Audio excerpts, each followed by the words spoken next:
দুই ছাগলের গল্প। একটা ছোট নদীর ধারে ঝোপঝাড় আর বুনো গাছপালা ঘেরা একটা সরু সেতু ছিল। সেতুটা এতই সরু যে একবারে একজন ছাগলই পেরোতে পারত। নদীর পানি শান্ত আর ঝলমলে, কিন্তু তার পার্শ্ববর্তী সেতুটা ছিল একেবারে পাকা নয়, একটু নড়বড়ে, কিন্তু খুব প্রয়োজনীয় পথ। একদিন সেই সরু সেতুর ওপর দুজন ছাগল একসঙ্গে চলে আসলো, এক পাশ থেকে আরেক পাশ থেকে। প্রথম ছাগলটি ছিল কৃপণ, গা কালো, চোখগুলো ঝলমল করে অবিশ্বাসের মতো, মাথায় চামড়ার ছোট ছোট লোম। সে ছিল এক ধরনের ছাগল যার চোখে কেবল নিজের কথা, নিজের দৌড়। দ্বিতীয় ছাগলটি ছিল অহংকারী, গা সাদা, মাথার দুটো কোণ অনেক শক্ত আর বড়, যেন সিংহাসনের মুকুট। সে ছিল গ্রামের সবচেয়ে সাহসী ছাগল, কিন্তু খুব অহংকারী। এখন কথা হলো, সেতুটার এক পাশ থেকে কৃপণ আসছিল আর অপর পাশ থেকে অহংকারী। দুই ছাগলই জানত যে সেতুটা এতটাই সরু যে একসাথে পার হওয়া অসম্ভব। তাই যখন তারা মুখোমুখি হলো, তখন দুজনেরই মনে হলো, আমি পিছু হটব না, আমাকে যাওয়ার অধিকার আছে। তাদের চোখে ঝলক উঠল, দুজনের মুখে চাপা চাপা রাগ। দুজনেই গর্জন করল, দুজনেই মাথা নিচু করে আগ্রাসী ভঙ্গিতে এগিয়ে আসলো। তুমি আমাকে পথ দাও, কৃপণ বলল, আমি আগে আসছি। তুই কি ভাবছিস আমি এই সেতুর অধিপতি?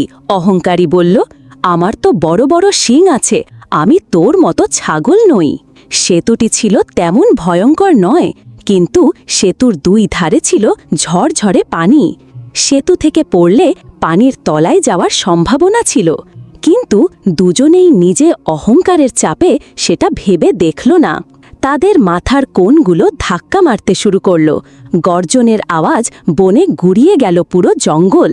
তাদের ধাক্কা এতই শক্ত ছিল যে সেতু কেঁপে উঠিল। পিছিয়ে আসো, আমি আগে যেতে চাই, কৃপণ চিৎকার করল।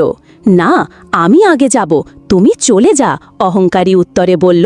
তাদের ধাক্কা লেগে সেতুর কাঠগুলো ভেঙে যেতে শুরু করল।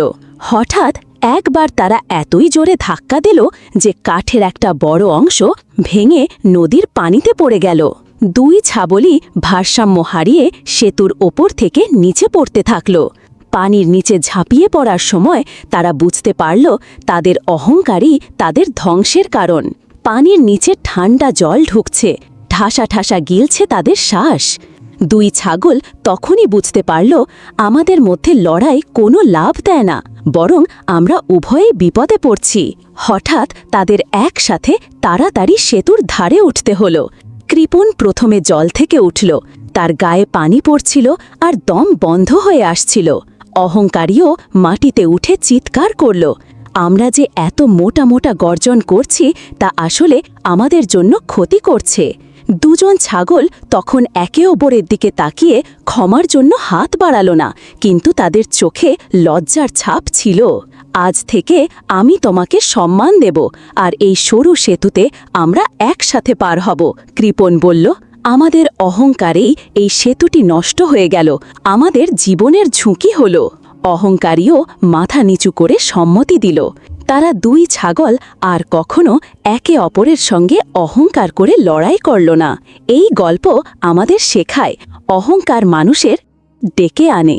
যদি আমরা নিজেদের অহংকার ছেড়ে দিয়ে ভদ্রতা এবং পারস্পরিক সম্মান করি, তাহলে সহজেই আমরা জীবনের ঝামেলা এড়াতে পারি। গল্পটা ভালো লাগলে লাইক এবং সাবস্ক্রাইব করে দিও। টাটা।